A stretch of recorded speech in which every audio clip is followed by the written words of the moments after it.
చేసినారు, ఇష్టం వచ్చినట్టుగా లాఠీ చార్జీలు చేసే ప్రయత్నం చేసినారు.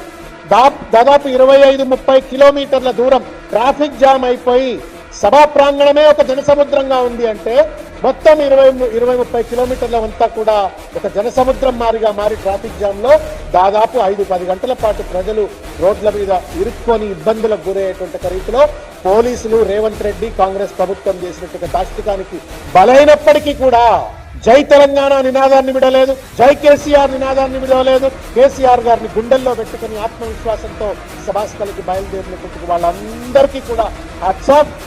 నేను పోలీసు గారి ప్రభుత్వానికి కానీ ఒకటే విజ్ఞప్తి చేస్తా ఉన్నాను, ఈ రకంగా అప్రజాస్వామికంగా మీరు ఎంతెంత అయితే అడ్డంకులు సృష్టించే ప్రయత్నం చేస్తారో, అణచివేతకు గురి చేసే ప్రయత్నం చేస్తారో అంతకు పై ఎత్తు కేసీఆర్ గారి యొక్క నాయకత్వంలో టీఆర్ఎస్ సైనికులు కానీ ప్రజలు కానీ మీపై తిరగబడే రోజు ఇంకా ముందుందనే విషయాన్ని దయచేసి గుర్తుపెట్టుకోవాలని చెప్పి నేను కోరుతా ఉన్నాను.